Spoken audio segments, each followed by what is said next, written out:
So today's a combination of the market discussion and the market research of how to go find data. When I work with entrepreneurs, I help people put together business plans. There's two places they really struggle. One is the financials, because that one, most people aren't accountants, and if they're accountants, well, they don't have to worry about that. They worry about the other pieces. The other is the sales side. You can put together all these financial projections on cost, actually down to the dollar, right? You can know how much rent is, insurance, and so on and so forth. The revenue side, everybody thinks you're just making a guess. You're just sticking your finger up there and going, okay, this is going to be what people are going to give me money for. So we need to understand a couple things in this. Primarily the biggie, now I got to get my mouse back, is who cares? That's really what it boils down to. It's as simple as that. Who cares? Who's going to be worried that you're going out and doing staking and surveying, right? Well, I don't, because I don't have that need. But we need to understand, taking this huge, big 350 million people in the United States, or whatever your marketplace is, and say, okay, I need to figure out what chunk now is really going to be interested in what I'm doing, what I'm selling, what I'm actually providing to customers. So that's really going to be trying to boil it down to those people that care. And one key thing in that is not only do they care, but are they willing to pay? Because I assume you're here to make money, not to necessarily lose money or even to break even. And that's usually a discussion you kind of have to think about, because there's certain entrepreneurs that's going to be fine. You know, it's a hobby, whatever it is. But given where we are and what we're trying to do, I think most people are trying to make a living out of it. So once we figure out who cares, it's how to figure out how many potential, okay, this is not going to be actual, but potential, and then sort of nail it down to okay, who's next going to be the next thing? Because if we look at here locally, I'm going to try to mix some of the local demographic. I don't know if your product is going to be local. You've got sort of a regional discussion. Law firm? Okay, so could be regional or local, but there's going to be some components you're going to need of this, and you could be all over the world, who knows, right, based on what you're thinking about doing. But trying to get some data behind that, a combination of more recent and some background data that we're going to try to boil up to a higher level. And then once we do that, how do we actually get some quantification behind those numbers? So that if you're going to a bank, if you're going to a family member, okay, they can say, hey, you know, I understand that number. I agree with that number. Maybe not necessarily the next step, but at least I've got some basis to make some opinion about the validity of that data. So we're going to go through that in the secondary part. But I want to start with, this is something out, and then this is an eye chart, but we'll go through each of these questions. I call this the 5 questions. So this is the key before you even get to market research. And this comes from the MIS BDTC Guide to Starting a Small Business. Many of you might have seen it.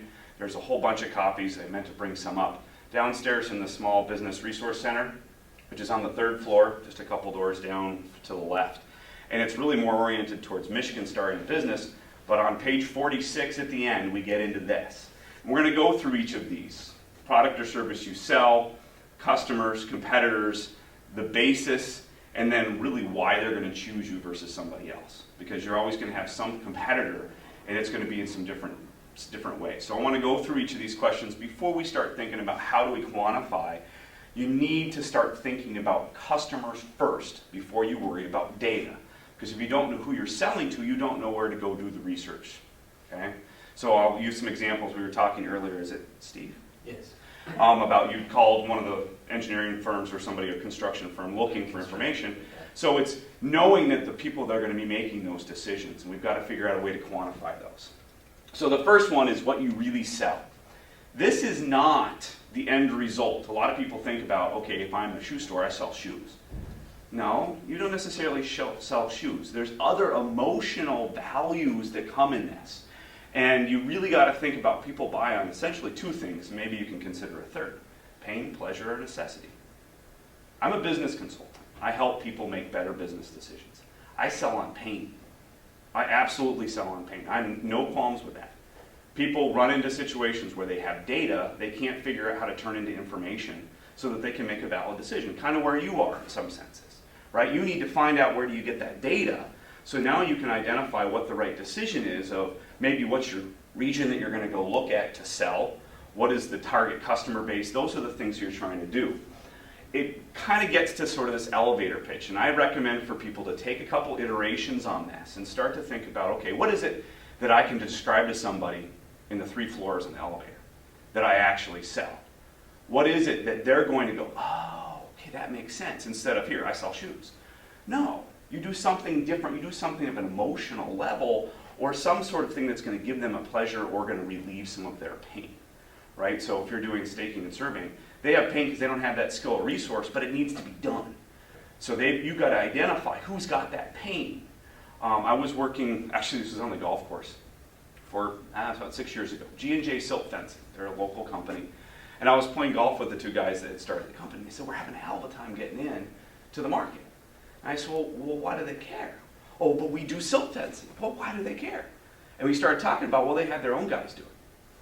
Because there was nobody up here that was doing any kind of checking on whether or not the silk fencing met the requirements.